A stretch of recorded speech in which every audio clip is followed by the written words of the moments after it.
600 personnes arrêtées, des morts, des pompiers agressés, tout ça après un match de foot. Le 3 juin, à l'Assemblée, le député Paul Christophe a interrogé François Bayrou sur ces violences. On va revoir cet extrait ensemble. Je vais vous faire pause, commenter, expliquer, histoire de comprendre ce qui se passe et surtout ce qui coince. Après la victoire du Paris Saint-Germain, quel bilan? Honnêtement, bonne question, parce que ça devient une habitude. Dès qu'on fait quelque chose, ça dégénère. 2018, victoire des Bleus, des interpellations partout. 14 juillet, chaque année, c'est la guerre dans des centaines de villes, et même un PSG Bordeaux banal peut finir en baston. Donc ouais, poser cette question, c'est pas exagéré, c'est juste réaliste.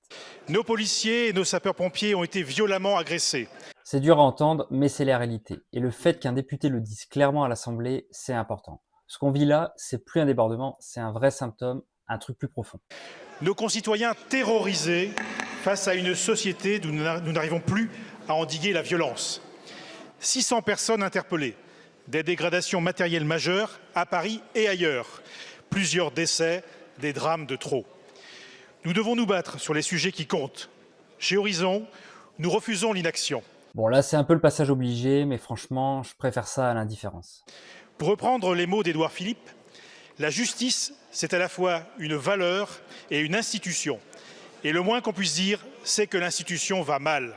Mais quand même, un ancien Premier ministre qui dit que la justice va mal, c'est pas rien. Et ça confirme un truc, les Français n'ont pas l'impression que la loi est appliquée, et souvent, ils ont raison. Nous nous égarons dans une bataille sémantique absolument inutile, alors que seule compte la réponse pénale.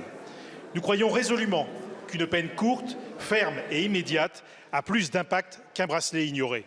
Là-dessus, pas grand-chose à redire, une sanction qui arrive tout de suite, ça parle plus qu'un machin qu'on oublie. Avec Loïc Hervan, nous avons fait des propositions concrètes visant à enfin faire exécuter les peines d'emprisonnement fermes et à permettre les courtes peines. Cette proposition de loi a même été adoptée par l'Assemblée nationale. Mais où en sommes-nous? Allez-vous faire en sorte que ce texte soit examiné au Sénat? Et voilà le vrai problème, c'est pas qu'on n'a pas les idées ou les lois, c'est qu'on les laisse traîner dans un tiroir. Avec Naïma Mouchou, nous avons défendu un texte visant à restaurer l'autorité de l'État. Disons-le aux Français, ce texte aurait permis de condamner plus fermement les agresseurs de nos policiers et de nos sapeurs-pompiers de ce week-end. Où en sommes-nous? Pourquoi ce texte n'est-il pas inscrit par le gouvernement à l'ordre du jour de l'Assemblée nationale, malgré un avis favorable de votre garde des Sceaux? Franchement, c'est incompréhensible. Le texte est prêt, il y a un feu vert du ministre de la Justice, et pourtant, rien. Aussi, Monsieur le Premier ministre, comment justifier de ne pas voir ces mesures concrètes, nécessaires et attendues aboutir? Gardons-le à notre esprit. Sans une justice efficace, pas d'ordre, pas de confiance, pas de lien social. Je vous remercie. C'est clair, tu peux pas demander aux gens de respecter les règles si ceux qui les violent ne sont jamais sanctionnés. Merci beaucoup, Monsieur le Président. La parole est à Monsieur François Bayrou, Premier ministre.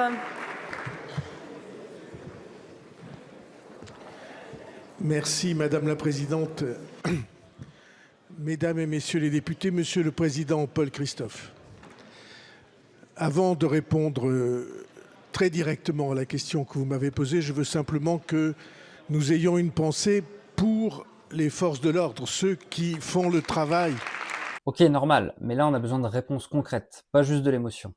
Ceux qui sont sur le terrain, qui subissent ces assauts,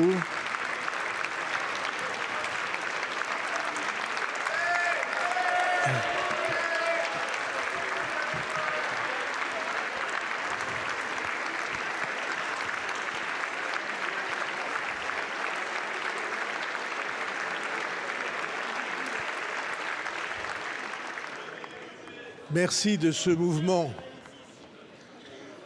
Ceux qui subissent ces attaques et ces agressions et qui, en notre nom, font l'impossible pour maintenir l'ordre dans le type d'événement que vous avez décrit si justement. Vous avez décrit justement ce qu'est l'exaspération de millions de Français qui regardent ces scènes avec le sentiment qu'en fait, il n'y a rien à faire. Là encore, on est d'accord, mais bon, ça fait des années qu'on l'entend ce constat, et à un moment, il faut que ça avance. Que d'une certaine manière, c'est une fatalité, et ceci est proprement inacceptable. Alors il faut poser les questions simplement. est-ce que nous pouvons ne rien faire en face de la multiplication de ces événements? Ma réponse est non. Et je pense qu'il faut, vous en avez indiqué plusieurs pistes, vous avez indiqué ce qu'était la préparation d'une réponse pénale améliorée. Je vais vous dire deux choses qui sont mon sentiment. La première de ces réponses, c'est peut-être, le garde des Sceaux l'a proposé, que là où dans la loi sont inscrites des peines maximales, on puisse inscrire aussi des peines minimales. Ah, les fameuses peines planchers, déjà testées sous Sarkozy, résultat, plus de monde en prison, peu d'effet sur la récidive. Donc si on y revient, il faut avoir une vraie stratégie, pas juste balancer ça comme un slogan. Et c'est la première chose. Et deuxième chose, en réalité, ces événements n'ont rien à voir avec une rixe dans un coin de rue.